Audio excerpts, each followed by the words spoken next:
Yo, yo, yo, yo, yo, welcome back. I know we ain't done this in a minute, but welcome back. It is Hoops and Brews. Uh, as always, it's me and Joe.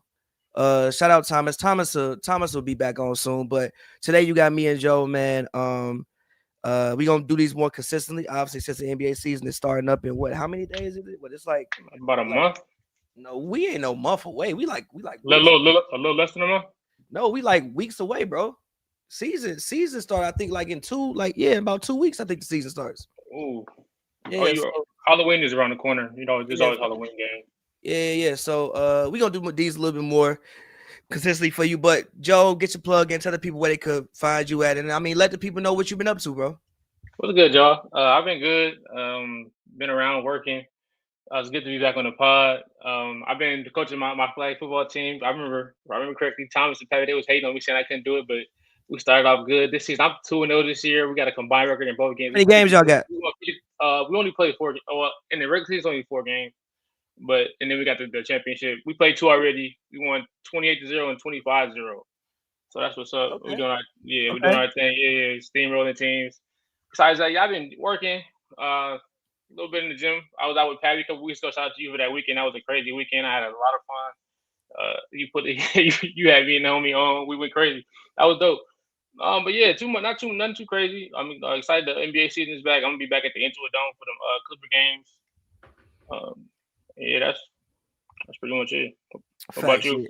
Man, I've been chilling, bro. I've been having fun. Been getting. I mean, the summer was great. I was out the country a lot. So I mean, I guess you could say I'm quote unquote getting back used to being in the States. But big news today. Well, LeBron's had fake big news for a few days now. I think what was that, Wednesday, when he made the fake tweet when that was Wednesday, the Hennessy thing. Yeah. When we all thought, I fake thought that he might announce that this was his last season. I'm not gonna hold you. As it stands, LeBron has it came down. Well, already LeBron wasn't participating in preseason. They asked DeAndre Ayton, like, what's it like to play with LeBron and Luka, and he said, I don't know because I haven't played with him. I guess that's kind of troubling to me, especially Luka, on Luka's behalf. Well, even though Luka did play in FIBA, so maybe he's tired, but I think you would at least like to see him against FIBA. But again, you're 26, bro. Listen, you are 26, and unless he's in the best shape of his career, like that's what we've heard, all summer. Obviously, Braun is dealing with, I'm not even going to try to pronounce the injury because I can't pronounce it. I know that it's like a nerve injury. It's like the nerve that like runs from, I guess, like your back to your leg.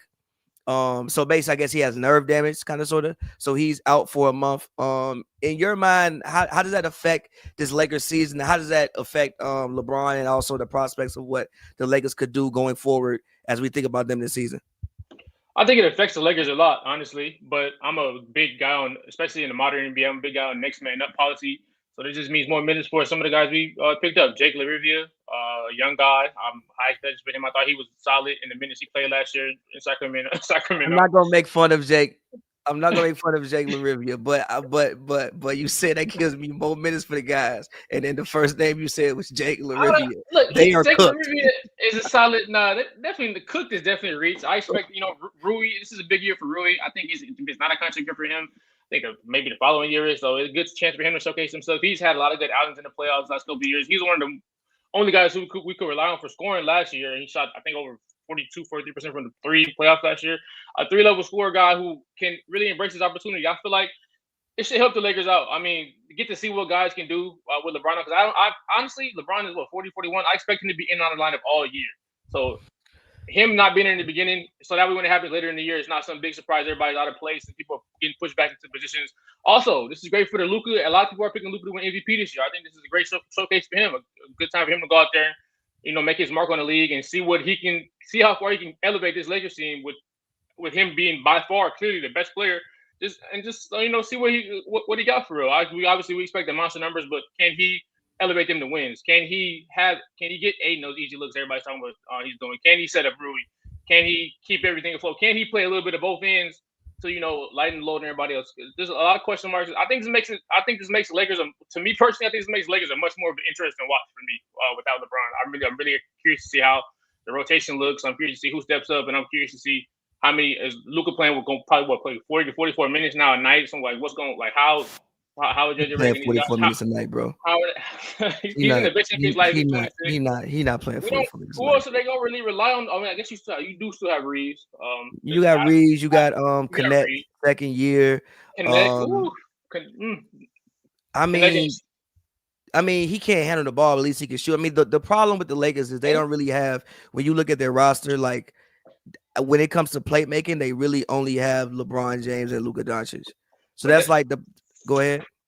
I don't see really playmaking as an issue with his roster. I think mainly defense for me. That's the main both. Issue. I mean, listen. Reeves can play make a little bit. Reeves, and he can put the ball in his hands. He can make something happen. I think defense is the main issue for this team, though. I agree. I think they do have some nice defensive pieces. Like I actually forgot that they picked up Marcus Smart.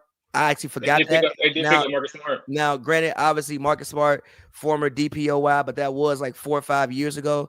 He's pretty much been hurt ever since he left Boston. So I wonder what he has left. But if Marcus Smart is a guy who has something left, I think that could be a really good pickup for them. I would be very interested to see, how their starting lineup runs without LeBron. Like I would think I would think maybe you go Smart, Reeves, Luka, Ruri, and Aiden. Now, granted, I don't know. Now, granted, Aiden was saying the right things on his first presser.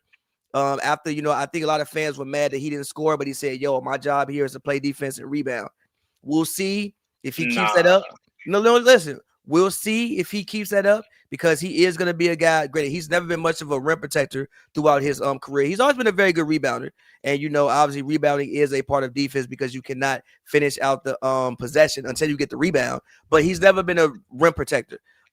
This year he gonna have to do some of that, like it's especially with the people that you got in front of you. Luka, granted, no matter what Luka does, even if he tries, he's never going to be a great defender. He can be better than some of the moments he showed last year, especially that Indiana game, where if Bron didn't tip that ball in, they would have roasted him because they just took turns doing his ass for 2 minutes straight down the stretch. So he can be better than what we saw last year. But again, allegedly he's in much better shape this year. Allegedly, we'll see.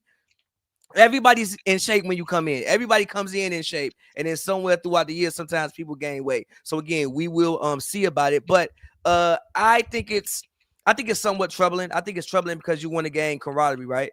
And obviously, as long as Bron is on your team, he's never going to be a decoy. He's always going to be a guy. He's not going to be a guy that's going to stand away in a corner and just let somebody else like do everything the whole time. He's done it before. He's never not really outside of when he would throw the ball to Kyrie and Kyrie would fucking dribble with 5 seconds left and shoot something crazy. He's never been a guy to just really watch other people cook. He's gonna be involved in your offense in a major way. He gave the ball. He let Rondo do a lot of playmaking in 2020. To be fair, yeah, but he was in the play. Half the time he was the one rolling to the basket. Yeah, but that's still like rolling to the basket is kind of a decoy, no? Because Rondo is making a decision right there. No, because then you screen and then Bron gets to basically get the ball in like that free throw line level and like the Draymond Green spot. But now you're in the middle of the floor and you can pick everybody apart. You know what I'm saying? Mm-hmm. So go ahead. He can run similar actions with Luka though. So that's I agree. I don't disagree. I'm just saying that. Especially when you look at the Western Conference. Like, I mean, the Western Conference is going to be another bloodbath again. The Western Conference is insane. I was just looking at it right now. It's crazy. So, like, if you start off the season, I don't know.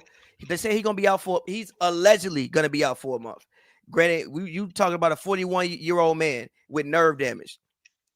He might be out longer than that. So you start this season off, I don't know, 4-7, 4-8. Something like that, especially in this Western Conference, that puts you behind the 8 ball. So and also you got to get camaraderie, bro. What about when he comes back and you trying to, and the thing about the Lakers is for the most part, every year, they're always trying to fit new pieces in. And the pieces that they're trying to fit in aren't like complementary pieces. It's like pieces that really have to work. Like DeAndre Ayton really has to work, bro. Like that's not a small piece. Like Ayton has to be the third best player on this team to me. That's fair, but I mean, it's kind of like this is his trial for the league. If he don't play good this year on these national bright lights, where is he going to play next year? I mean, this is the last. This is arguably the last hoorah for DeAndre. It's not the last hoorah. He'll find a job. Yes, if Portland is playing you to leave, and then you on national TV 40 times a night in Los Angeles, and you getting your ass whooped up team. He'll find a job. It just happened to Ben Simmons. No. Listen, he'll find a job. Another It may as not a listen backup. As a backup. It may not be the job he want to have, but DeAndre Ayton is good enough to find a job, bro. Like, I feel you, but that's a failure though for a number one pick to come off and not even be able to show your talents as a number one pick in Los Angeles. This is like everything is on. This is pretty much everything is on the line for this dude. I'm not arguing with you.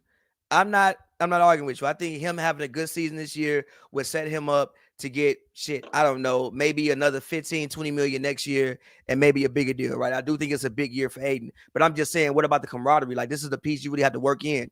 What about Marcus Smart? I'm not really too much worried because he just wants to play defense anyway. And really for him, it's about staying healthy and seeing what, he has left. Also, I keep forgetting he was a part of the trade, Maxi Keebler.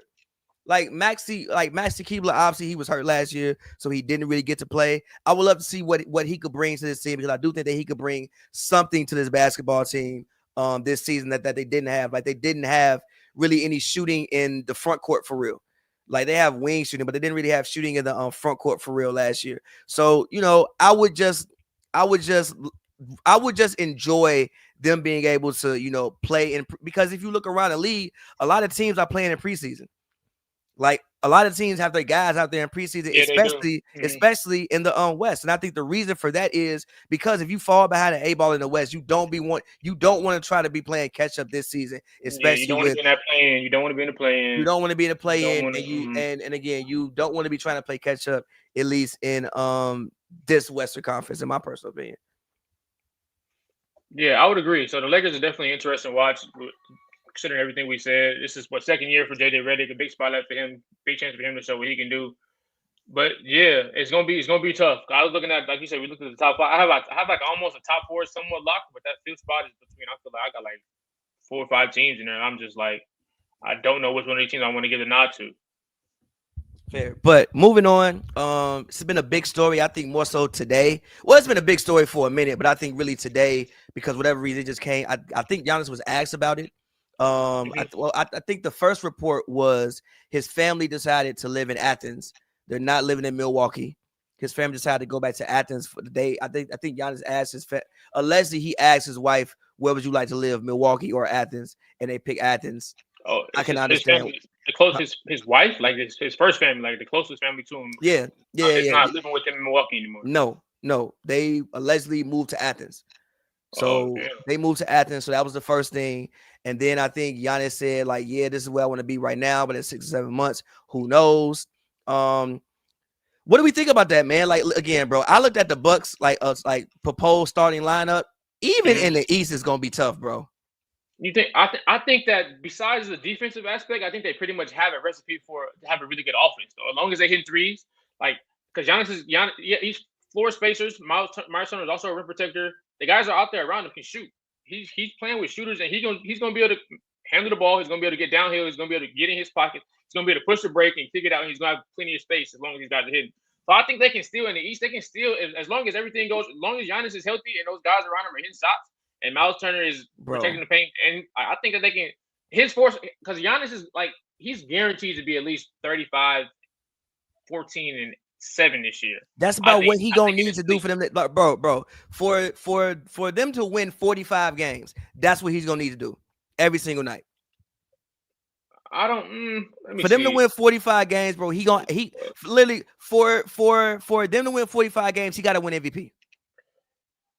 I feel you, but the biggest issues also with them was he had chemistry issues. He likes to bring the ball up. He likes to be that guy. If he gets back into his comfort zone where he is 100% doing all of those things, and the guys fall into place, I think they'll be fine. Honestly, in the Eastern Conference, just because Giannis is just that good. If he has to play at least 70 games, though, at least I have to say. Listen, he got to play 70 games, and he got to go out there and give you, again, the number that you just said, and probably has to be, if he's the best player in the league, I can maybe give him to 50 games. But that roster, I mean, look, it's not terrible. I think they did the best they could with what they had. They did get Miles Turner, obviously, rim protector. You put him and Giannis out there. You think that you have a solid front line. Also, your front line got younger. Brook Lopez, God bless his soul, but the man was 37 years old now. Brook Lopez got drafted when I graduated high school. So, like, the man out there, he older, bro. So there is that. You get Cool's. I mean, I guess Cool's second year, whatever. I did forget that they had Cole Anthony. I like Cole Anthony. Gary Trent. Yeah.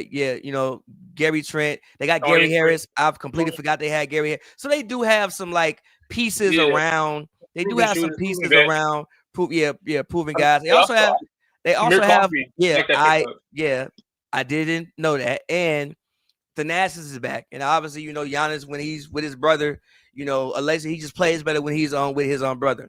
So I do believe that they did the most with what they could do. As far as Giannis trade talk, the problem with trading Giannis to anywhere is you're gonna have to give up so much.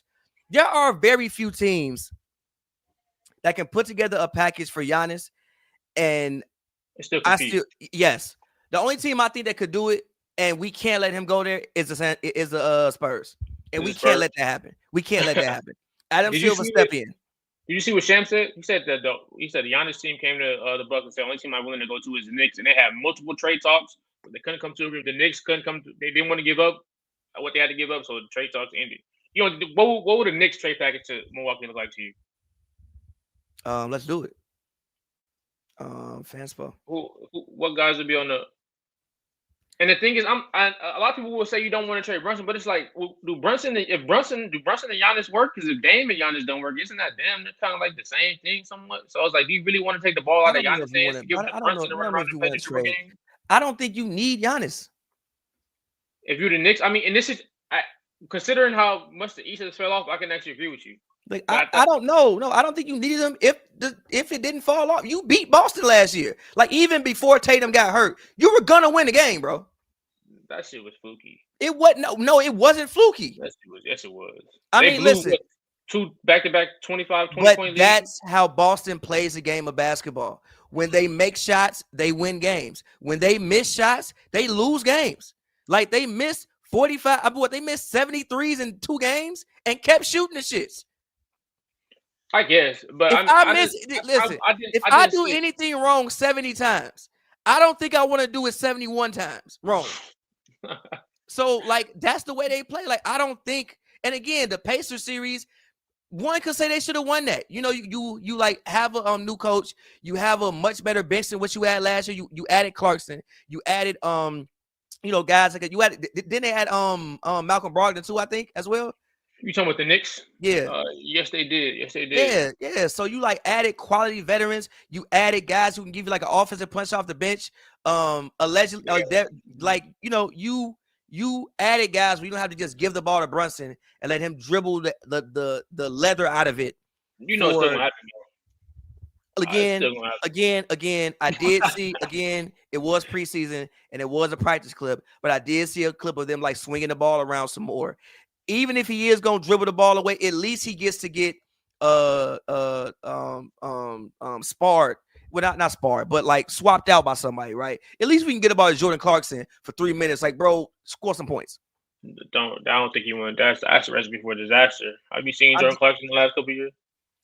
Fair, but I'm just saying, I don't think this Knicks team, regardless of whoever was in the East, I just don't think that this was a situation where they needed Giannis. Like, I don't think there's, again, and then the other teams you can say that would trade for him is like who? Okay, the Warriors. Who the Warriors got to trade for Giannis? They don't have anybody. I don't think you want Jimmy Butler in the Giannis trade. I don't want Jimmy Butler. You want Jimmy Butler in Milwaukee? He gonna take the city. He gonna tank the city. Like literally the Rockets. Well, since they traded for Kevin Durant, I wouldn't say it's over because they do still have people that they could, I guess, put up there if you wanted to go pair Kevin and Giannis together. But I like what the Rockets have. Like, I would prefer to, well, granted, if you got a chance to go and get a ring, you like go and get a ring. But I like what the Rockets have. The only team where I see who could actually offer the Bucks something back as well, like offer the Bucks a future and still be in a position to be able to compete if they get him, is the Spurs. And we can't let that happen. Yeah, that will be some beautiful basketball though. The inside, that would be pretty. Can't let that happen. Even though Wemby would never become the player offensively that he was supposed to become, because he's never going to take a hook shot ever in his life if Giannis comes there. But still, defensively, we can't let that happen. Defensive shit. The offense would be amazing too. Just the gravity alone. Just Giannis taking down the inside and the Fuck inside the out game will offense, be G. How insane. is anybody And gonna the score? Fuck and the the offense, bro. How is anyone gonna score, G? Nobody is ever going to score, bro. Like especially if they keep nobody is the ever going to score. if they keep that Carter kid in the trade, the rookie, the one that was locking down everybody in the summer league. His name was Carter, the rookie. What was his last name? Or full name? I didn't even watch Summer League. You didn't see? Oh shit! His name is Carter Bryant, the Oh yeah, rookie from yeah, Arizona. Yeah, yeah, yeah, he's insane defensively. I'm yeah, just yeah. yeah. Like that to me is like the only team where I can see it making sense. Other than that, you kind of stuck. I don't want. Yeah, you're kind of stuck in Milwaukee until, I mean, I guess free agency, because again, what people would have to give up for you is just too much, in my personal opinion.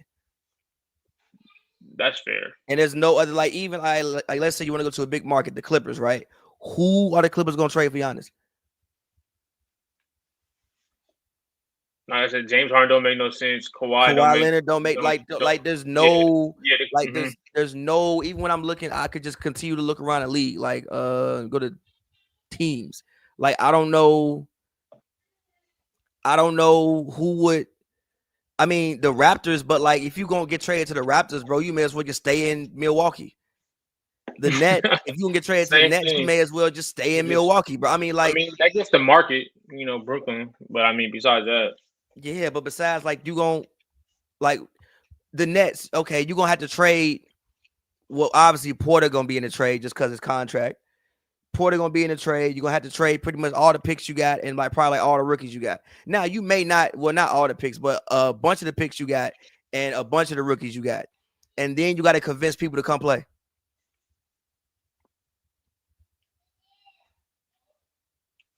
that's So very like, the trade market pretty much is dry for Giannis. Like yeah.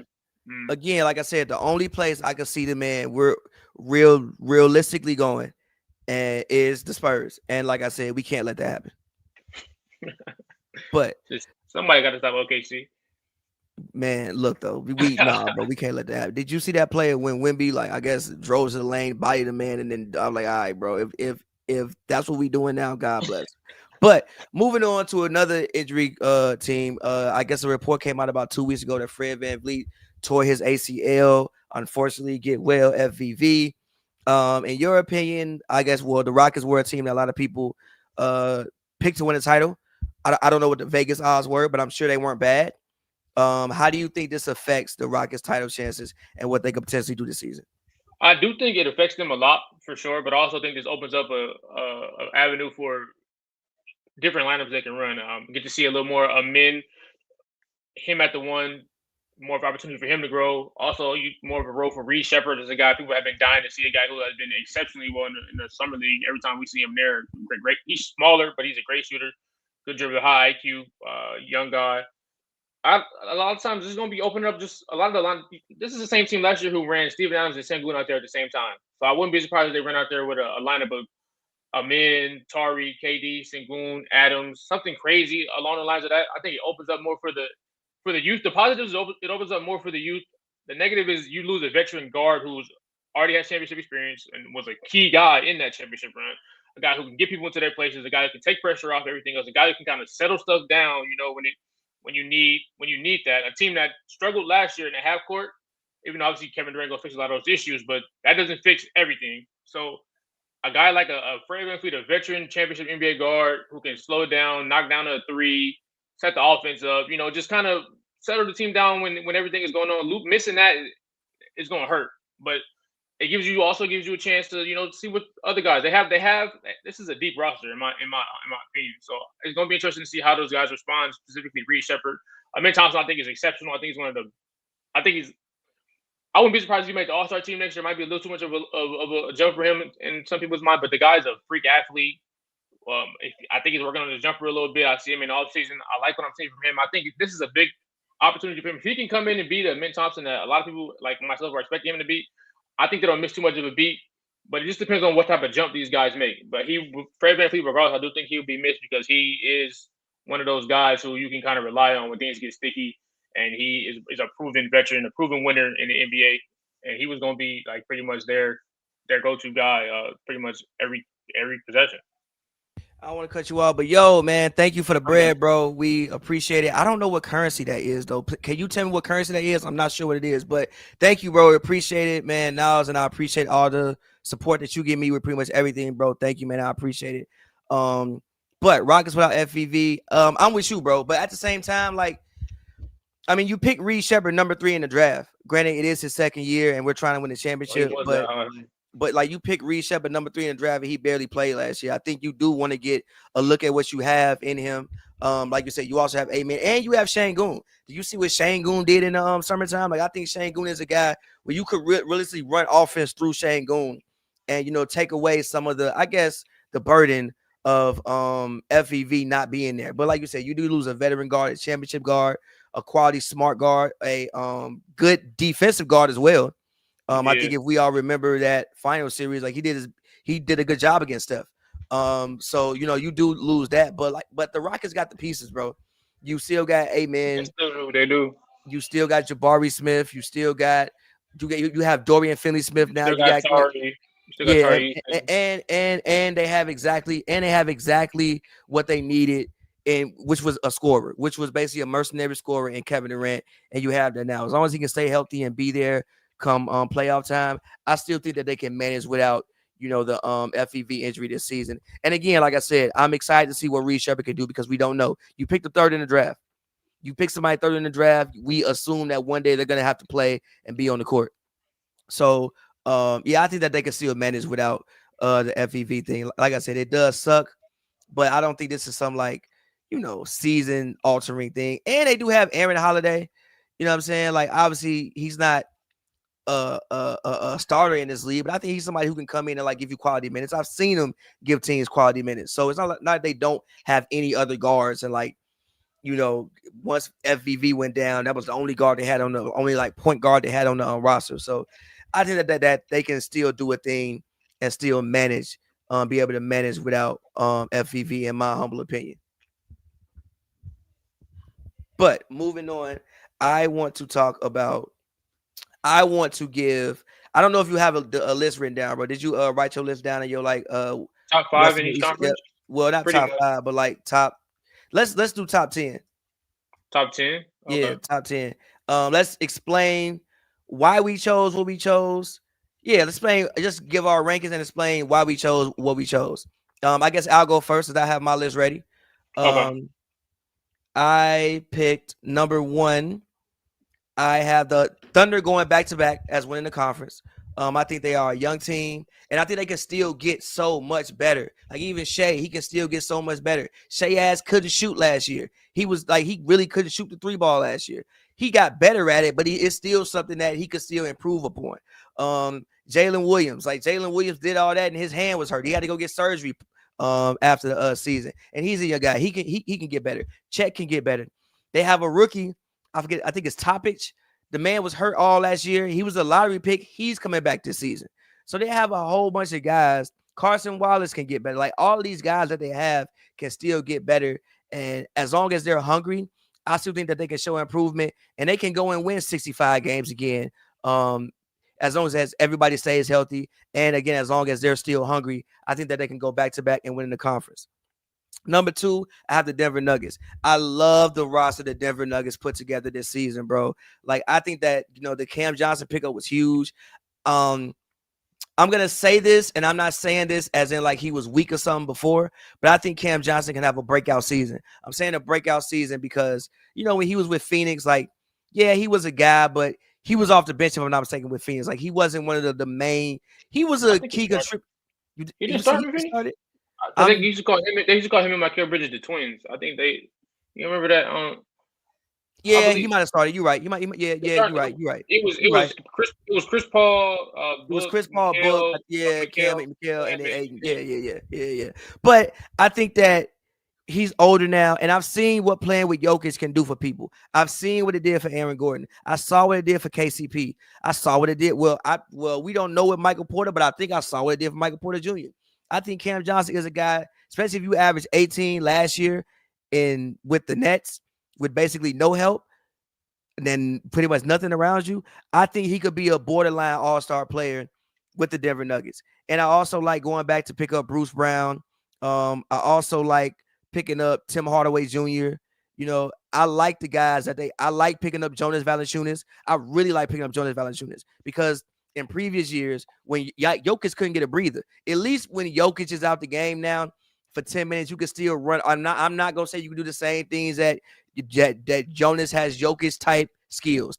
But the way he plays does allow you to do some of the same things where you have to change your offense too much when you put him in the game. And I think that, those extra pieces that they added were huge for them. And I think they have a much better team 1 through 10 than what they had last season. And with Christian Braun, another year, Peyton Watson, one more year. These guys coming back older, and these guys getting a taste of the not a taste of the playoffs because they played in the playoffs the year before, but a taste of starting and a taste of being key contributors, especially in the case of Christian Braun. Like, he was a starter. So like him coming back, having like another year of familiarity, and also hopefully Jamal Murray can be healthier than what he was last year. This year, I love what they did. So I have the Nuggets at my 3 spot. At my 4 spot, well, no, at my 2 spot. At my 3 spot, I have the Houston Rockets for all the reasons that we just spent talking about FVV. I think they have I think last year, the only thing that they was missing, and they still almost became a second round basketball team. And if they make to the second round, who knows? The only thing that they were missing was a scorer, and they finally have that scorer. I'm with you. I think Amen could be an all-star. Şengün was already an all-star, and I saw what he did in the Olympics. Well, not the Olympics, but in FIBA play this summer.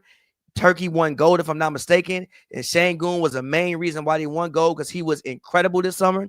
So him coming back, and you know what international play can sometimes do for a player. It can sometimes, have you reach a different level in the NBA season. We've seen guys do that in the past. So I think Şengün, especially with the guys he has around him now, he goes to a whole different level. And I'm with you on Amen could be an all-star, or at least a borderline all-star. And KD is who KD is. Number 4, I have the Warriors. My number 4 and 5, I can flip-flop. I have the Warriors and Clippers at 4 and 5. For both of these teams, bro, it's health. It's health. Obviously, you get a full season with Jimmy Butler, but all those guys are old. Jimmy, I think all those guys above 35 years old. I'm assuming Kuminga will be traded at some point in time this season, but Kuminga still has worth. You can get some for him. They also picked up Al Horford, but again, another old guy. But if all those guys can stay healthy, they can be around a 50-win basketball team. Same with the Clippers. I love the Clippers acquisitions. I like getting Chris Paul off the bench. I love picking up Brook Lopez. I like picking up Bradley Beal. I think the John Collins pickup was super dope. Kawhi Leonard, if I'm not mistaken, he didn't go into this offseason hurt and rehabbing. So, you think you might have a healthier version of Kawhi Leonard this year. You also bring back James Harden. Obviously, James Harden's going to do what James Harden going to do. Zubac looked great last season. He made the all-defensive team. Can Zubac take maybe one more step to be like a borderline all-star type guy? I like the things they did, but both of these teams, it depends on health. Like, I think both of these teams have very high ceilings. I think they can. I'm not picking them to do it, but I think they could make a finals run and make things interesting for teams. But it depends on health. Like, we talking about a bunch of old guys, bro. All these guys have been in the league since I was 20. I'm 34, and they older than me. Most of them. They older. I was watching most of these guys play in college when I was in high school. I graduated 2009. So, you know what I'm saying? So, again, like, if all those guys can stay healthy, I think they might have something good, but we'll see. But my 4 and my 5, it could go either way. I have Warriors and Clippers. My 6th spot, I have the Dallas Mavericks. If Cooper Flag, I think this is a great situation for Cooper Flag. I think if Flag can come in and give them 17, 7, 5, 1 and 1, we are on our way. Anthony Davis, obviously, depends on health with him, but he didn't go into the offseason rehab and nothing. So there's that with him. I love the front line that they have. Obviously, you have AD, you have Lively, and you have Gafford, and then you add Cooper Flag into that. They picked up D'Lo to, I guess help with the pressure of Kyrie not being there. Kyrie is already back in the gym. He's moving well. I guess, the ACL surgeries are much better than what they used to. As long as you can get Kyrie back, and you got those other guys, your really good defensive pieces, I think this team can make a run because I still think this team, dare I say it, might have the best front line in basketball. With the guys that they have, they might have the best front line in basketball. So I think that they can be a top 5 defensive team. And you get Kyrie back in that, And I think, you can be well on your way to really making something happen in the playoffs. My number 7 spot, I might be reaching, but I'm going to reach the Spurs. If Wemby is who we think he is, it shouldn't be that's still the play in, but they should be a playoff team. They should make the playoffs. And my thing with the Spurs is everybody just assumes that Wemby is going to have 15 years. They said this man grew to be 7'5". I ain't never seen nobody 7'5" play 15 years. Have you seen that? We ain't seen that yet. Yao Ming got 8. Ralph Sampson got about 8. Like these really tall guys, we just assume that they're going to be here forever. We don't, now granted, the way Wemby is built, number one, he got the African blood, which I think helped. He got the African blood in him, which helps. And he's also a more slender build guy. So, hopefully he can stay healthy. But the time is now, bro. In my personal opinion, the time is now. What are we waiting for? If you got a guy who can realistically be on most nights the best player on offense and the best player on defense, if I was going to Vegas, I would put money on him being the defensive player of the year next season. I think he can go out there and get you 25 points, 12 boards, 4 blocks, and 2 steals at minimum. If he could do that, why can't this be a playoff team? And you have Castle, you have Fox, Dylan Harper, the number 2 pick. You still have Sohan, you still have Devin Vassell, you still have Harrison Barnes. Like, you have a good team around them. Why can't this be a playoff team? I'm not understanding why this can't be a playoff team. I'm not understanding why it really can't be a 50-win team. I wanted to go crazier, but I was like, let me chill. My number 8 spot, I got the Timberwolves. I have the Timberwolves, but I think they can be a better team than this, but I think it depends on Anthony Edwards. And not his scoring, his playmaking. I think if Anthony Edwards can be a better playmaker, he might have to go and get you 7 assists this season. Reason being is because outside of, I don't know if Rob Dillingham, I don't think will ever be a playmaker. I think you look at him, and best case scenario, you see Jamal Crawford. Mike Conley, love him to death. He's had a great career. But Mike Conley was playing in college when I was a sophomore in high school. He got drafted my sophomore year of high school. I'm 34. What I'm saying is there's only so much Mike Conley can give you. Rudy Gobert, I think he's on the other side. Julius Randle, I like, obviously Randle has been dope for them. Like he was good for them this season. Yeah, the lineup they're running is kind of weird. The lineup they're running is it's big, but it's weird. I'm very interested to see how this goes for the season. In the preseason game, they had Conley, Ant, Naz Reid, Randle, and Rudy all starting. We'll see how that goes. I'm interested to see Terrence Shannon off the bench. Like, he was a guy, I know he had the situation in college, but if he didn't have that situation that happened with, the lady said that he did something to her that he didn't do. I ended up getting cleared for. Yeah. Getting cleared for. I think that he would have been probably a lottery pick. We're obviously not going to run that lineup. Actually, they ran that lineup because Jaden McDaniels didn't play. Forgive me, but I think he's the guy that can give him something off the bench. As far as Jaden McDaniels goes, I'm still looking for that other step. Like, I think the Timberwolves were looking for that other step. I think the Timberwolves were thinking that maybe he could be like, not saying he's Scottie Pippen, but the Scottie Pippen to Anthony Edwards, Michael Jordan. And so far, he hasn't been that. He's been good defensively at times. Still think he reaches too much. He gets his hands in there and fouls too much. But can he be a guy who can give you 18 points per game? If he can give you 18 points per game, and Ant could be a better playmaker, so he can, run some point guard duty. So you really only look for 25 minutes out of Mike Conley and not 30.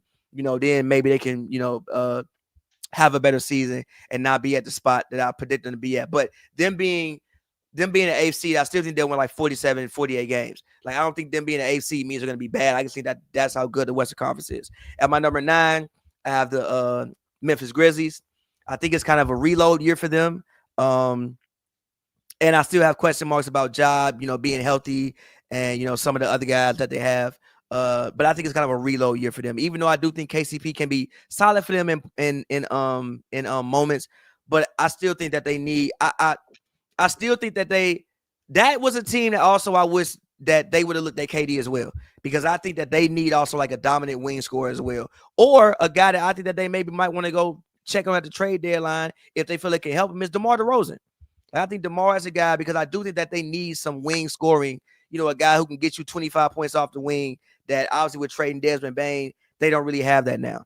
And my number 10 spot, I'm gonna go with the Pelicans.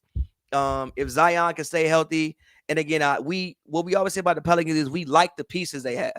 The pieces they have can help so many other teams, but for whatever reason, it just hasn't helped them. But I'm a trust that Zion could be healthy. You get Trey Murphy back. You got Jordan Poole. Who was the rookie they picked? Did they get was it Trey Jones that they got? Was that the rookie that they picked this season? Let me look. If I'm not mistaken, it was Trey Jones, or did Trey Jones go to the Wizards? Let me look.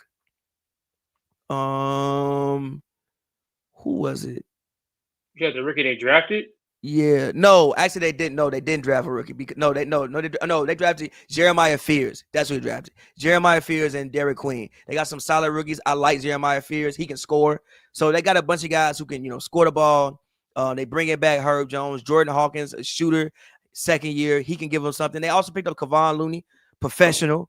So again, as long as Zion can stay on the court, because when Zion is on the court, he's a force. The problem with Zion is his ass don't be on the court. But when he's on the court, he's a force. So that's how I'm doing it. Like I said, I just run through it again. Number 1, Thunder. Number 2, Nuggets. Number 3, Rockets. Number 4, Warriors. 5, Clippers. 6, Mavericks. 7, Spurs. 8, Wolves. 9, Memphis. 10, Pelicans. Not bad. Not a bad list. Should I jump to the West again, or should I just go to the East?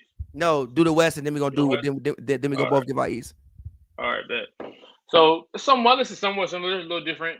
Obviously, first I'm going with the Juggernauts, one of the most successful teams we've seen over the last decade in the NBA. The OKC Thunder almost won 70 games last year, handily 70 games with top five defense, top 5 offense, young, hungry.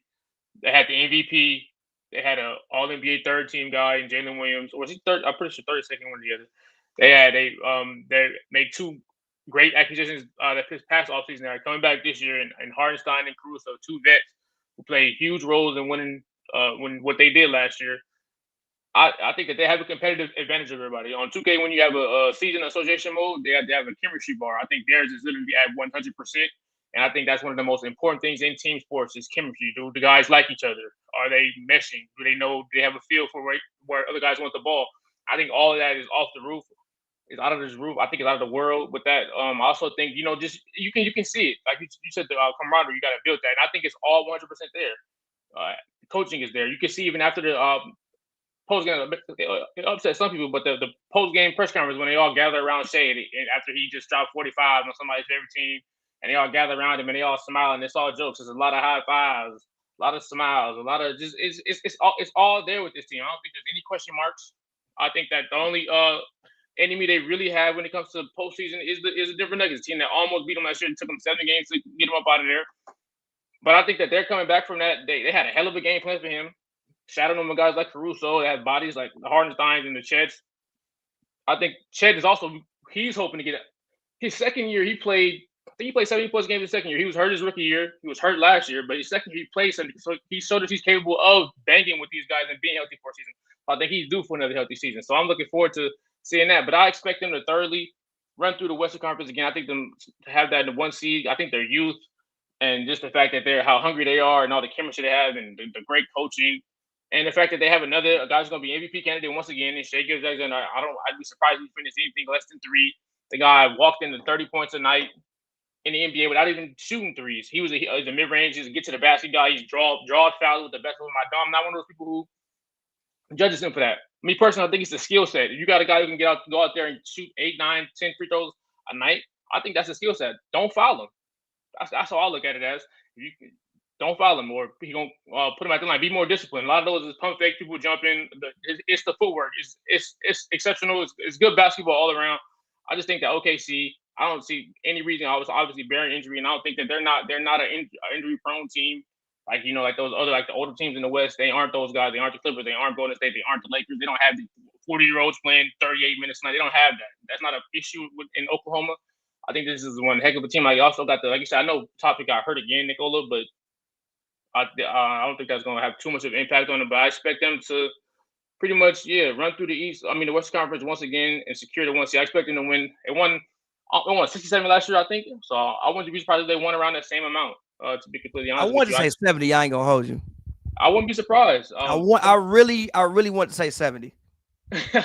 Coming into the season fully healthy, I think it should be. I'm looking forward to watching them. If you want to see like good basketball, a lot of people complain about basketball nowadays. They say people shoot too many threes. This, that.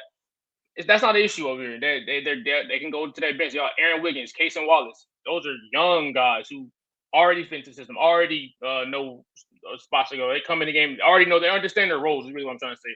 It's hard to find those guys like to understand that certain guys. You got the Bones Highlands of the league and whatnot who keep bouncing around the young guys who can't really. They don't have. It's not a problem there. Even the younger guys are buying in, doing what it takes to win, and they executing, and they're doing what you're supposed to do. Got good minutes from Jalen, the big Jalen Williams off the bench. I just think this team is just well rounded. We'll see how long they can keep this team together. You know, bearing the CBA. I didn't even mention Lou Dort, guy who's a guarding 1 through 4 consistently every night. Pretty much sending a message every night, letting other opposing players know I'm here. You're not gonna lose me. I'm fighting over screens. I'm communicating. I'm moving my feet. I'm doing all of the above. Just every piece you need on the modern basketball team is on the Oklahoma City Thunder. So I'm gonna lock them as my 1 seed. Thirdly, as my 1 seed. I'm also putting the Nuggets as my 2nd seed. Like you said, I really like the move they made this offseason. Picking up Cam Johnson is huge. I'm big on Michael Porter Jr., but I think Cam Johnson kind of fits the Denver system a little more. A lot of times you catch Michael Porter Jr. not playing his role. A lot of times he'd be doing a little bit too much. It's kind of his game, and it did help him at times. But a lot of times you catch him doing stuff that kind of threw them off. I think that Cam Johnson is probably a little bit better of a spot up shooter. I think he's a little bit better of a passer. I think that he's gonna mesh a little more with Jokic from corner threes, just moving without the ball, meshing in, doing what he does. He's also cheaper, so they're gonna say they save money by bringing him in. I think that's huge. Like you said, the Jonas Valanciunas pickup was big. They've been struggling. I think they were running DeAndre Jordan as their backup big last year. And to be fair, DeAndre Jordan did have a couple randomly. He had a couple big games as when Jokic was out randomly. He played good. But I'm still taking Jonas Valanciunas for 70 plus games over DeAndre Jordan, another guy who was probably was playing in college ball when he was in high school, another older guy.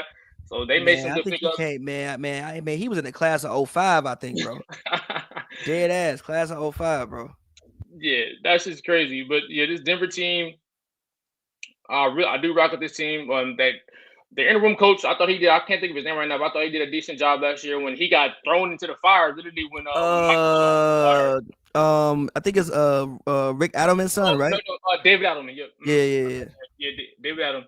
But yeah, I thought he did a good job when he was thrown into the fire last year. He got them to the 2nd round, almost knocked off who inevitably ended up being the NBA champions. So I like that. Let's see who else. I think Jamal Murray coming to the season healthy is big. That's the guy who's dealt with ACL issues over the course of his career. I still love the Aaron Gordon Jokic connection. I think that and him in the dunker spot, Jokic around the high post, finding him. He's pretty much one of the best 1-2 punches in the league. That coming back is huge. Also, obviously, they brought back Bruce Brown, the guy who was with him when they won the championship in 2023. I love that pickup. Bruce Brown is a guy who has a great feel for the game. Another guy who can play off for Jokic. Them two can play off with each other. A guy who is pretty much a do-it-all, versatile wing who can step out, hit the three. He can drive a little bit. He can set a screen. He can roll off of a screen. They're one of the more unique players in the league who also now understands how to win, considering he was already on the team. He got paid. And then now ended up back on this team. What happens with that championship tax? He ended up getting his money out the championship, winning that championship, and then it didn't work out. Then now he's back. Now he's paid. Now he's pretty much hungry again. If he has another good year with the Nuggets, you might trick somebody into paying him again after this season. So I think it's a big moment for him. And also you talked about Christian Braun. Christian Braun is nice. He's one of the only rookies I think over the last decade to have a legit impact in the NBA Finals. You don't see that. I think he's playing at least 20 plus minutes a night in the finals. He was big. He had some big plays. That don't happen too much. You scroll through the finals, you can't find too many rookies playing impact minutes and making impact plays in the finals. He did that his first year out of Kansas as a Denver Nugget. So him now, he was a starter last year. He was exceptional.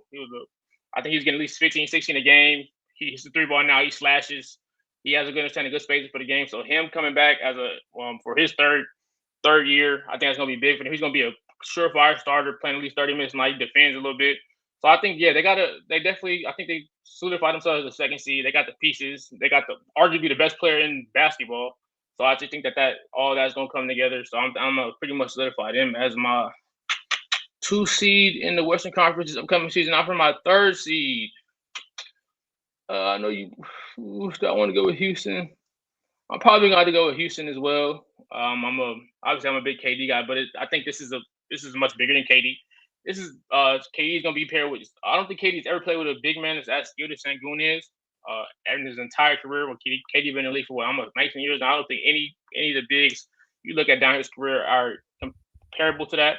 That's I mean, he played with Steven Adams. He played with who? He played with a washed DeMarcus Cousins, older DeMarcus Cousins. Steven Adams, Serge Ibaka played with Kendrick Perkins, Zaza, Perk,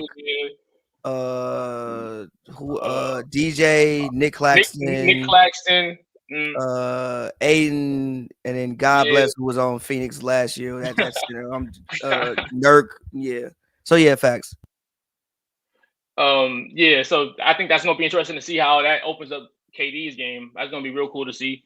Also, like you said, Mint Thompson, who we talked about, he brings something to the game that you don't see on a night-night basis. There's his first step, his athleticism, his second jump. All it is, but only question mark is his shooting, and with the way he plays, sometimes you don't even care about it. I mean, just tenacity on ball defense, the help side defense, the ability to block shots, pretty much his ability to impact ways with the intangibles is pretty. It's one of a kind. So to come out there and watch him be able to, like you saw, his flaws were really exposed last year because they didn't really have the half-court score. Now I think his game's gonna be a lot simplified, and so going to take another step. But like you said, I agree with you. Can run offense through. You got KD who can always run offense through. So I think that's gonna be big spotlight for him, a big opportunity for him to set himself up to get his max contract. I know he's almost due. This is his 3rd year. He's gonna be due for contract in a year or 2. This is gonna be a big spotlight for him, I think. Steven Adams, who I feel like his career got somewhat revived last year. I think that he can come back and play some big minutes for them and solidify that defense. Also, I'm a big on Udoka. I think that Udoka, he's going to implement his defense and whatnot. KD, on LeBron's podcast, KD talked about how Udoka would literally run a 2-3 zone for 2 plays and they'll switch to 1-3-1 zone in the next play. So, and then the next possession, he'll be back in man. So a lot of that mixing up and stuff. I think he has the personnel to execute that, a lot of length. So I think that's going to be super cool to see him put all this together. Like you said, Dorian Finney-Smith, Tari Eason is still there. Deshaun Tate is a solid role player. I mean, Jabari Smith is 6'10", 6'11", long, can shoot, put the ball on the floor a little bit, but he definitely has game. I think him contributing also on offense. But overall, I like this team. I think they can get after on both ends, offense and defense. They got scorers, guys who can play both sides, score, and guys who can really defend. So I'm gonna solidify them as my 3rd seed, 4th seed.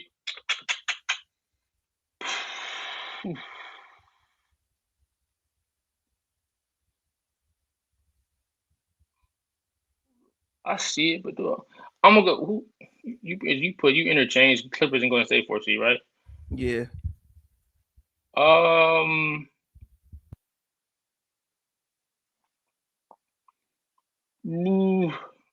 taking. I'm gonna just go ahead. I'm gonna go Clippers. I'm gonna pick the Clippers. I'm a big fan of what they did this offseason. Obviously, I'm like you said, health is a big concern for them. But they got Kawhi Leonard that's coming off a year where he played in the postseason and towards the end of the postseason. They really ramped him up towards the end of the year, so that way he would be fully healthy in the postseason, and he was. So he was fully healthy for the last 3-4 months of the season last year, and he played really good basketball. I thought he had a couple some really nice highs in the playoffs. I don't think he was consistently that guy like you've seen him be in the past. But I think he's obviously still very two-way elite guy.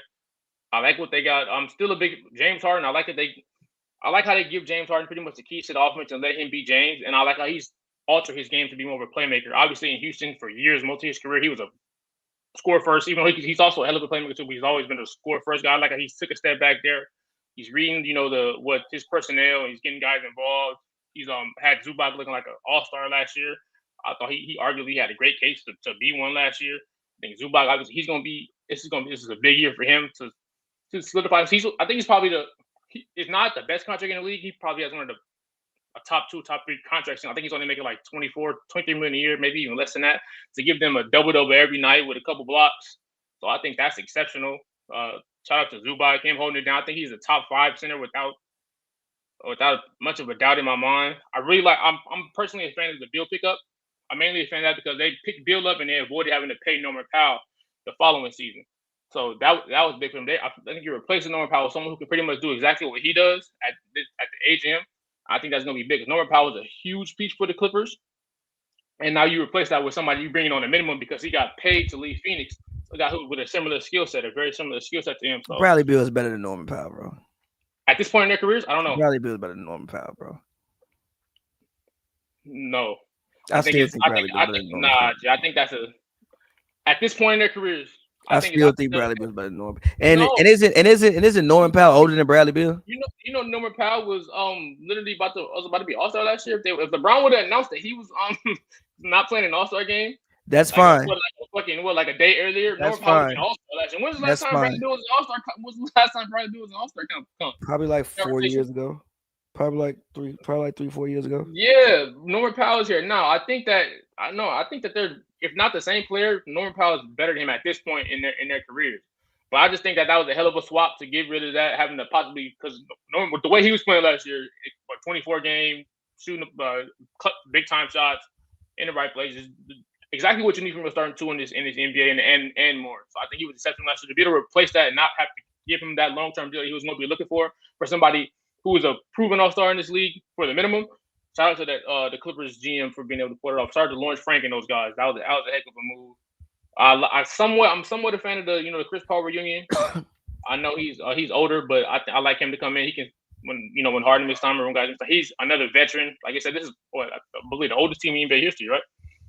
I don't know if the oldest team is. It's the oldest team in the history of the league. I think I might have read that. The history of the league. In the history of the league, this is the oldest That's team crazy. ever. I'll ask AI in a second. But yeah, so I do like they bring back Bogdanovic, the guy who they traded for. I thought that was a good pickup. They got rid of Terrence Mann, brought him in. He knocked down some big shots for him last year. Batum is still a solid role player in today's NBA at 36 years old. He made some big plays defensively. He made some big shots offensively. He shows up when it matters. They got a lot of seasoned guys, a lot of guys who are going to understand their roles. And they somewhat got some and also the John Collins pickup was also amazing. I think that one of the biggest issues last year was the that 4 spot. I don't think you really want to play. I know the 4 is that 4 spot has been an issue since the whole era. Because at first they had Marcus Morris in it, then they tried to make Kawhi into a 4, and yeah. Yeah, so I know the 4 spot nowadays in the NBA, people say, I mean, it's different. It's not how it was when I was in middle school. It's not a bunch of Zach Randolphs. It's not a bunch of guys who going to take you down there and try to post you up and body you. But still, I don't think he want Kawhi Leonard playing the 4 position at this point in his career. I don't think he want him in that. Keep him on the wing at this point when you can bring in a guy like John Collins to take that pressure off of Kawhi Leonard to run it for him. John Collins had a career year. Like he was excellent last year for the Jazz. He didn't play too many games because they were trying to lose. It was, at least that's what it appeared to be. But he was excellent in those games he played. And I think it's around 19 points a game, like 8 rebounds, shot the 3-ball well, got up and down the floor. They need a guy who's gonna run up and down. He catch some lobs from Harden, CP3. That's their forte. So that was an outstanding pickup. We still got Chris Dunn. He was one of the better bought. I thought he would have been all defense last year if he played more games. Yeah. But he wasn't eligible. I think it was minutes. Oh, minutes. Okay. Yeah. He didn't play enough minutes to be an all defensive team. Okay. But yeah, I like Chris Dunn. I expect him to play more big minutes for them. I think he's gonna be big. Guarding those the tough guards you're gonna see in the Western Conference night in and night out. But yeah, overall, like you said, Brook Lopez is older, but he can still knock down the 3-ball. He can still contest somebody at the rim. He ain't scared to get dunked on, one of those guys. But overall, Derrick Jones is back. He's another guy who kind of plays similar to the John Collins role, but obviously not as good. But yeah, I like the Clippers as my 4th seed. Like you said, though, health is key. But I'm really a fan of what they did this offseason. We went to my 5 seed. On my 5 seed, I'm gonna go. I'm gonna go Dallas. I'm gonna put Dallas at the 5 seed. I really, really like this roster. I know Kyrie is nursing an injury. He won't be out there for a few months, if not longer than that. But top to bottom, like you said, one of the better front lines in the league to go along with Cooper Flag. They picked up D'Angelo Russell to, hold the weight until Kyrie gets back. You still got Klay Thompson. You got Najee Marshall, I believe. You got you still got Jason Kidd, a veteran coach, NBA Hall of Fame. But yeah, I like the pieces. They also picked up PJ Washington. This is a guy who's going to space the floor, play defense for you. They just extended him, gave him $90 million. But I am a fan of this roster from top to bottom, especially defensively. With that front line. I think Cooper Flag can come in and be all defensive player this rookie year. I think he has the athleticism, he has the twitch, he has the defensive IQ.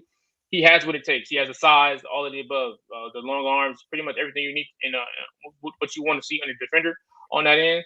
So I think that this team is going to be really, really, I think they're going to hang their hat on their defense, especially while Kyrie isn't there.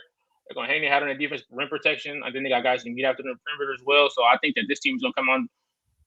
come out and shock some people. A healthy, lively, and Gaffer. I know they've been since they made the finals that year. They both have been in and out of the lineup. So if they can come in this year and be there, I think that'd be huge. And I think that this team could possibly make some real noise in the West for Cooper Flag's rookie year. A great situation for him, and I think he can possibly run away with that rookie year and just be that guy. Fill up the stat sheet as well. All points, rebounds, blocks, assists, steals. He'll be one of those guys, a Swiss Army knife for sure. And then I'm gonna go 6 after Dallas. I got San Antonio. I'm big on San Antonio. I'm a big Wemby chooser. I think he's one of those generational super talents like we never seen before. I think that it's his time.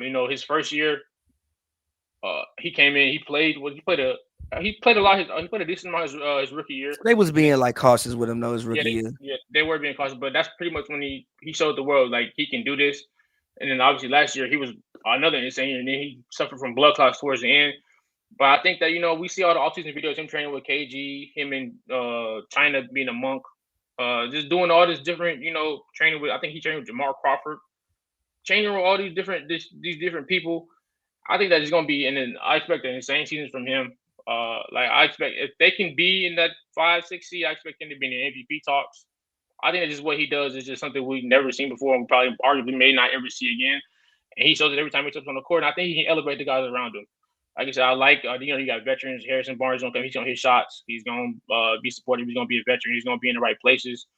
I'm not sure how much he'll play, but I told you I really like Carter Bryant from Arizona, the rookie. He was a menace defensively. He went at Cooper Flag. He went at Bailey. He went at pretty much everybody you want to see him go at. He harasses people full court and don't take no breaks. Was one play he guarded 4 different people on one play, and I'm like, okay.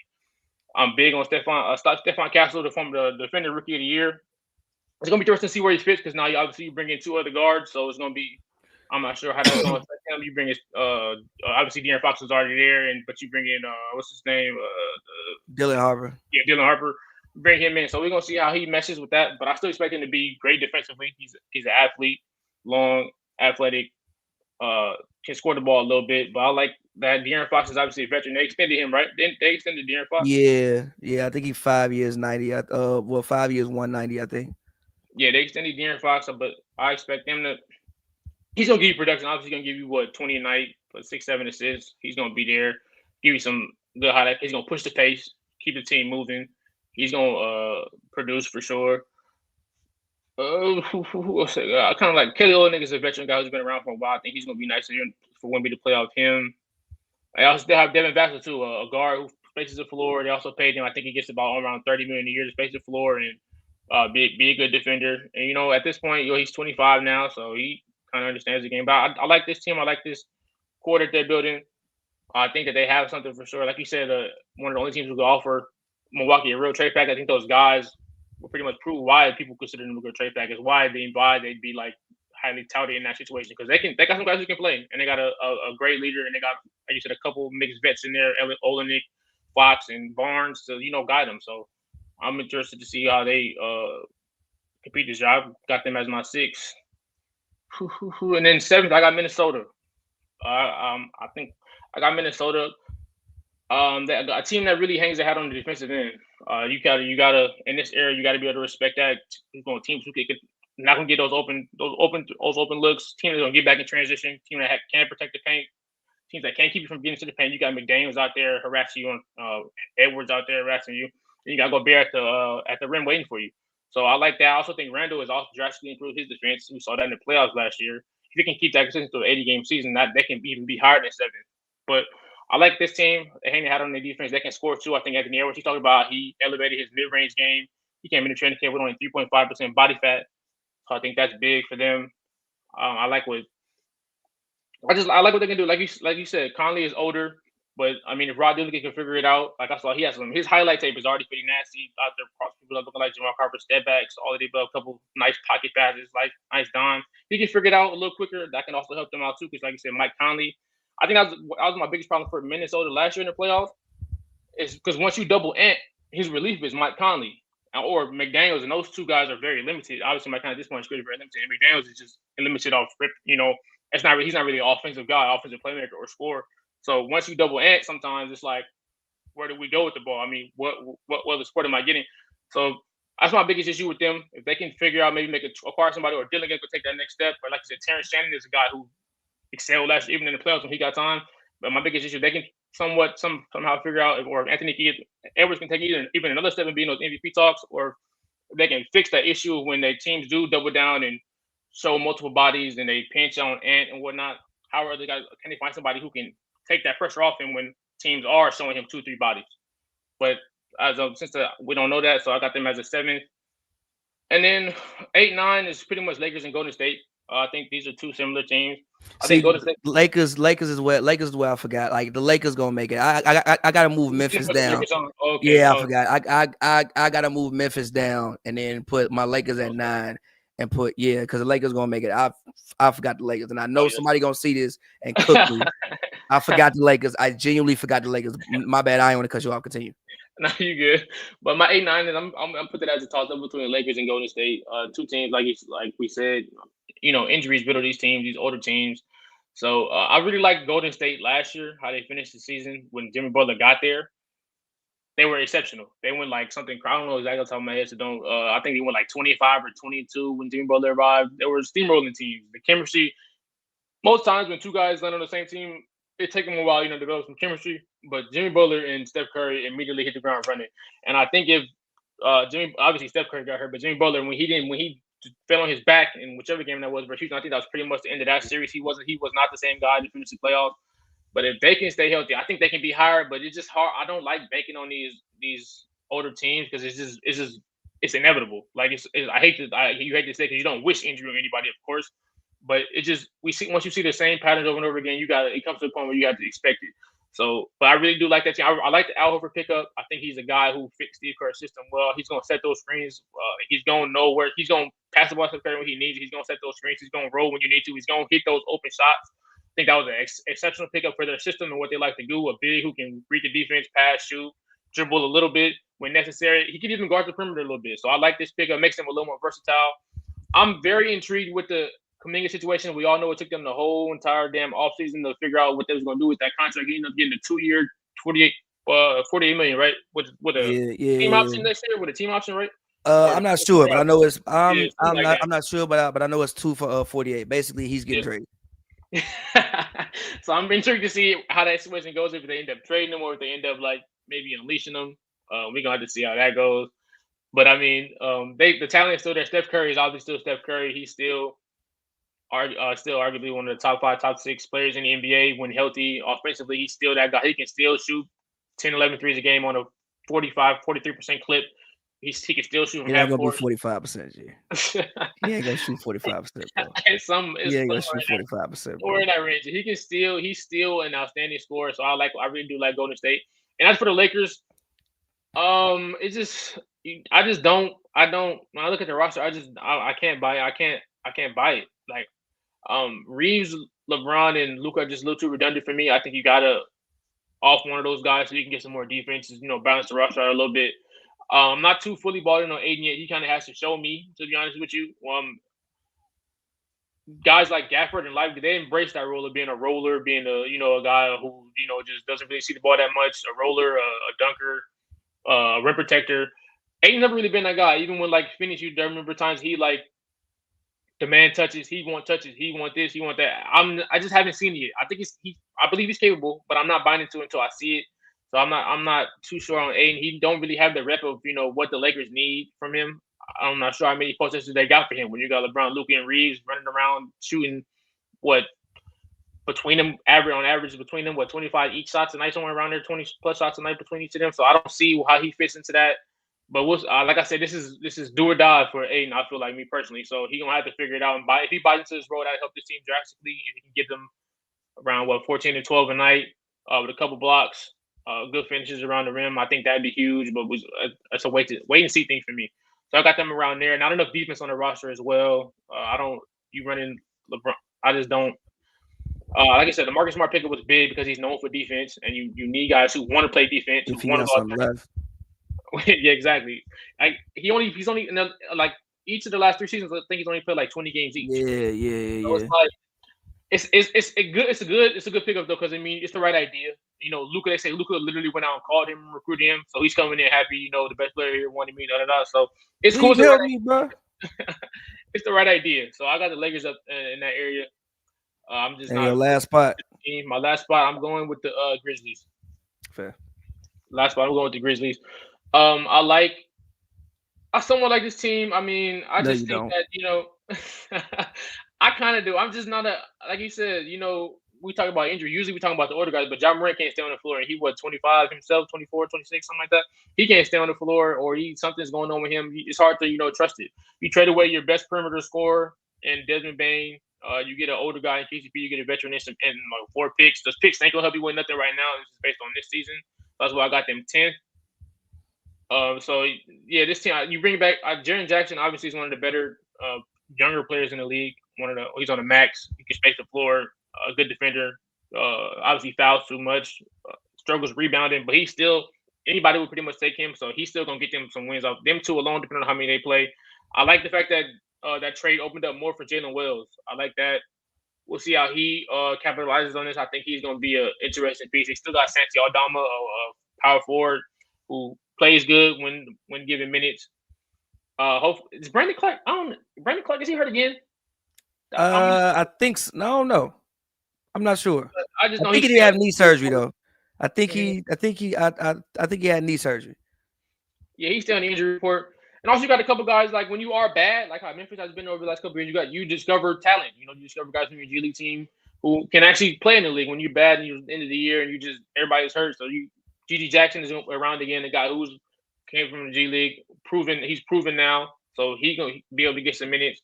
You also got Scottie Pippen Jr., guy who's made his name for himself, and over those times played good last year. Yeah, exactly. So you got some younger Vince Williams Jr. as well. You got some younger guys who given opportunities and took advantage of them. That a lot of teams when you are good, one bad thing about being good, you don't really get to see. Sometimes you don't get to see a younger guys. But with Memphis, they were bad and they had to guys are forced to play, and they took advantage of it. So now you got those guys heading into a season where your main guys are healthy. So you combine that and you think something good will happen. But like I said, it's hard to trust Ja Morant. It's hard to somewhat really trust even Jaren Jackson. He also has injury troubles. It's just, and the talent just isn't too much there. So that's why I got them 10th. But I think they still are better than those other teams that they're ahead of. Fair. But moving on, let's do this one last thing before we get out. And next show, let's reconvene before the season and do our Eastern Conference preview so we could dive into it the way we just did that. But it's almost streets time for me. But our way too early award pick. So obviously that's MVP, DPOY, Rookie of the Year, Most Improved Player, and Coach of the Year. Okay. Do you want me to start with my MVP? Yeah, go ahead. My way too early MVP prediction: Cade Cunningham. Cade Cunningham. Okay. I think it's the Detroit Pistons. I mean, if I'm the Pistons, I look at what the Pacers did last season, especially with how wide open the East is, and I think, why can't this be me? And I mean, Cade gonna have the numbers. Like, I think Cade could have been easy second team. I mean, he was third team last year, but he gave you 26, 9, and 6. Why can't he be a guy next year to give you 28, 10, and 7 or something like that next season? They have a better team. They have Jaden Ivey coming back. You got Duncan Robinson, so you got more shooting there this next year. So I think my way too early MVP award pick is Cade Cunningham. All right, cool. I'm not gonna mind. My way too early MVP pick is gonna be Victor Wembanyama. I think if you can keep the center in playoff contention, I just think that when you look at his stats, when you look at his numbers, and you look at his basketball reference account at the end of the year, I think it's gonna be insane to not have him in strong consideration. I think he's going to get about 4 or 5 blocks a game, around 27, 28 points per game with 11, 12 rebounds, probably like 5 assists, 2 steals, 2, 3 steals a game as well. And just the fact that he's probably going to run away with Defensive Player of the Year as well. I just think his overall impact on the game is just a little bit too much to, look away from at the end of the year, especially if they're in playoff competition. I think people are going to see that and it's just like, it's just going to be no way you're going to be able to see his name and be like, would not have him in front and center in those conversations. So I'm going to go with Victor Wembanyama. Not mad at that. My DPO, I think we can both agree, Wemby. Yeah. He going to win this award for he going to win this award until they get tired of giving it to him. So we got about 5. What's up? If for whatever reason, obviously he got injured last couple of years. That's last year's why he didn't get it. I'll go with Min Thompson, defensive player of the year, if Victor Wembanyama is ineligible for it. So just as like a Fair. I'm not mad at that. Most improved player, who you got? Most improved player. What's some calls already won it, huh? I'm gonna go. Michael Porter Jr. I'm not mad at that. Yeah, he got an new opportunity in Brooklyn. Only issue, I don't think he has known for his back issues. He's gonna have a higher workload. So barring injury, he's gonna have a bigger load too. But I expect him to go out there and shoot the ball a lot. He's gonna shoot the ball. I think he's a hell of an offensive talent. He's always been one since ever stepped foot on the NBA court. He's been a really good offensive talent. Walked into 15, 16 points, 17 points as a game as a rookie. Around as a third option in Denver. So, this is the first time he talked about himself. Like, by the way, he said he went on a crazy offseason Oh, PR yeah. run. Oh, yeah. His offseason PR run was legendary, bro. Legendary. Every time they put a microphone in front of his face, something legendary came out of it. Yeah, he was wild. But yeah, I think he's an insane offense. We never seen him with the opportunity like this before. So I think the injury part is the only thing I don't with the high workload. How is his body gonna respond to that? He's been in and out of the lineup for years. Had shoulder issues last year, and obviously he's back. But I think that with his opportunity and all the shots he's going to take, people are gonna look at him and say, "Yeah, you improved a lot from what you've been doing the last couple years in Denver." Mine is Andrew Nembhard. Andrew Nembhard. Obviously, Hallie isn't going to be there this season. Obviously, the show he put on in the finals, he going to get a chance to shoot the ball, man. He going to get a chance to shoot the ball a lot more, and the ball is going to be in his hands a lot. So I'm going to go Andrew Nembhard. I think if he averaged 10 last year, why can't it be 18, 20 this year? So I'm going to go with Andrew Nembhard from that's a great most improved player, Andrew Nembhard. Where we at? Rookie of the year, I think we can all agree, Flag, Cooper.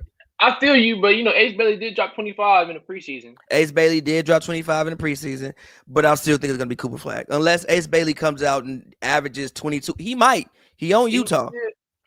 He might. But I think it's Cooper Flag's award to lose. I agree. I agree for sure. Yeah, I think it's all around stat sheet stuffer. Is that we got to go coach of the year too, right? Coach of the year. Obviously it got to be somebody. Mike Brown or Emi. Mike Brown. He didn't already won. How many coach of the year awards he got? He got a lot. That don't mean he can't get another one. I think he has one. I'm gonna go Mike Brown, bro. Mike Brown. I'm gonna go. I almost want to say Mitch Johnson. Who is Mitch Johnson? That's the guy who's coaching for the Spurs right now. I'm not sure how long. Obviously, Greg Popovich is done, right? Or yeah. Pop out of there, retired. Oh, he retired. So, yeah, I'll probably go to Spurs coaches because I think that. Oh no, my bad. I'm gonna go with. I'm gonna go.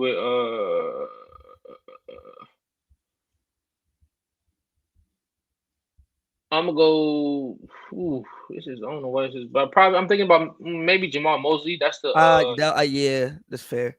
The Magic coach. I think that they addressed. Obviously they addressed the one issue they had. They got one of the best shooters in the league. Team was bottom half of shooting. So I think that if they can go out and shock people, Ben Carroll can get up in those, raise his name up, raise his stock a little bit. He could be in that conversation. So as of now, I'm gonna go him as my way too early pick. Fair. Well, yeah, I guess that's it. I don't want to do clutch player of the year. I don't even know how that should even work. That's a luck. Not luck, but it's kind of hard to predict that. Facts. Well, it's been real, man. Thank you all as always for watching Hoops and Brews. I'm gonna break this down tomorrow and I'm gonna make some clips out of it. But yeah, man, thank you guys always watching Hoops and Brews, man. Y'all know where y'all can find me as always at pavyworld everywhere on the internet, man. I got music out right now. Go check that out. I actually have a new song dropping on Tuesday. It's called Let's Lay Out in the Seaches. And I have a new song dropping after that called Ain't Too Much Out Here to Love. So look out for those records. And yeah, man, as always, like I said, follow me at pavyworld everywhere. Go Streams and Music. Joe, tell the people where they can find you at. Give me on Instagram, Joel R. Wilson, Twitter at The Jolts. Thank y'all for tuning in. It was good getting back out here. Nice long episode we got in. Expect us back soon, y'all. My man. I'll see y'all. Sir.